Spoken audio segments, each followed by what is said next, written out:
Welcome listeners, you've tuned in to Up Close at QuinteALIVE. Today we interview our fourth candidate as 2014's top 10 most fascinating people of Quinte. She's young, she's beautiful, she's smart, and she's talented. Still in her 20s, it's truly amazing to hear of the amount of work that she has generated in the entertainment industry, meaning her career is one to watch. Ladies and gentlemen, I give you Katie Uhlmann. Good morning, Katie Uhlmann. Hello. Such a pleasure to have you here as one of QuinteALIVE's 10 most fascinating people of Quinte, and boy, are you a candidate. Thank you so much for having me. It means a lot. You're very welcome. It's funny because we've been following each other on Twitter and exchanging tweets or whatever for at least a year and a half. Yeah. Never did we know that this rising star in the entertainment world grew up here in Trenton. I am. Yeah, born and raised right here. My parents still live here, like 5 minutes away, so. Amazing, absolutely amazing. And so you graduated from Queen in 2009, and then you immediately, within a couple of years, I should say, hit the ground with Katie Chats. Talk to me about the genesis of that. What got you going? Sure. So as you mentioned, I went to Queen's University for Drama and Psych, and while I was there, I was their on-campus reporter, or one of them, I should say, and I interview people on campus about relationship advice and really serious subject matter. And then when I graduated, this website out of Boston called TTNHD contacted me and asked me to be their entertainment reporter correspondent for Toronto.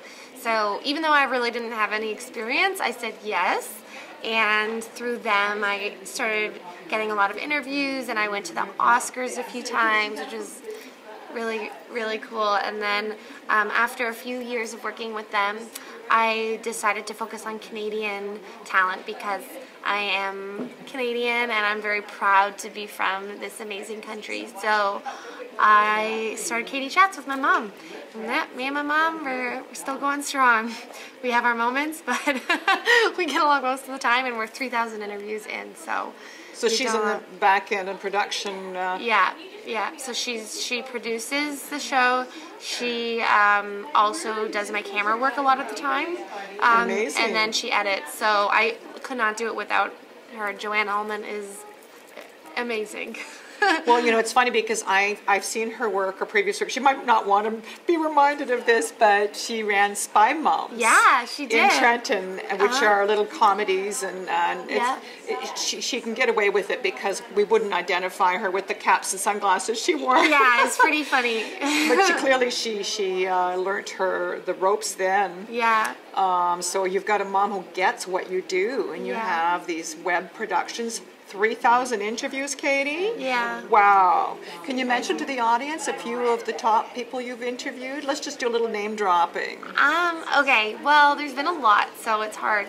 But maybe some of the more well-known ones would be Rick Mercer, Juliette Binoche, the Oscar-winning actress, Colin Mockery from this, Whose Line Is It Anyway? That's right. David Cronenberg, Adam McGoyan. Yeah, there's Gordon Lightfoot. See, you've done your research. It's hard. It's a bit of a blur now when you do so many. Right. Yeah. Now, out of those 3,000 interviews, what did you learn about interviewing that I might need to learn? You're good. You're good. Too sweet.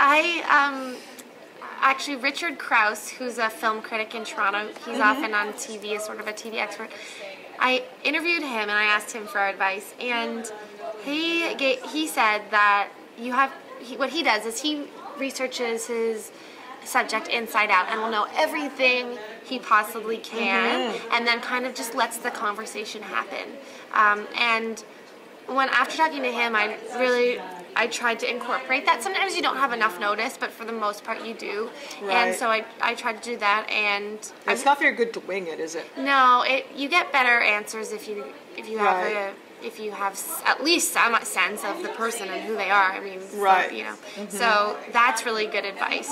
Do all the research and then just let it happen. Yeah. Yeah. Because the brain is amazing, isn't it? It can deliver when you really need it.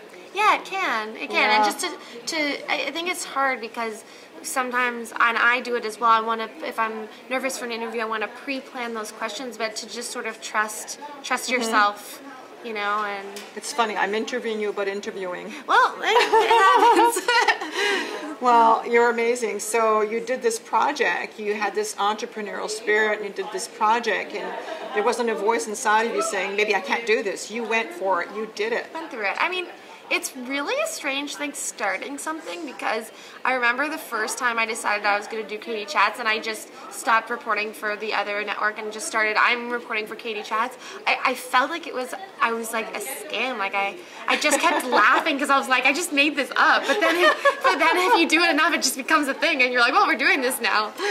That's probably how Corey Vidal, who is now famous, felt when he started doing his little dance in the basement of his parents' house. Totally. With unpainted drywall, and then he's at 18 million hits, and now has a contract with YouTube and is a multi-millionaire in Toronto. Yeah, it's so crazy. You know, it's, but maybe what it is that this material that's being delivered to the public is really what they look for, the realism and the proximity of the emotion and relating to the persons behind it. It's real. Yeah, for sure. You know, I think we're sick of overproduction. I've heard a few people talking about this recently, and YouTube is such a great tool, or the internet in general, because you can just go straight to distribution. You don't need to ask permission. You know, it's really interesting. It's exciting to see the industry change. Yes. Yeah. Now, one of the key words you said to me today is about material being relatable. And you're now finishing up in post-production on your own movie that you have written, that you're co-directing in, that you're acting, and you're playing a bit of a psycho person in this comedy. Yeah, absolutely. And you taught me something today, I always suspected it, but it's so true. To be successful in a comedy or in material is if people can relate to it. I think so. They can laugh about it. Yeah, I think at the heart of all comedy, there's truth, and I think that people laugh when they can relate to what's happening, even if it's an exaggeration of how the average person might respond to a given series of events. But I try to, when I write comedy, write from, either a true place, whether it be of pain or sadness or vulnerability, but there's something deeper in there, and then it sort of just builds from there, and you can make it ridiculous. Yeah, because most of us go through so many similar things, eh? We're very different, but very similar in so many ways. So the movie's called Pyramid Scheme. Yes.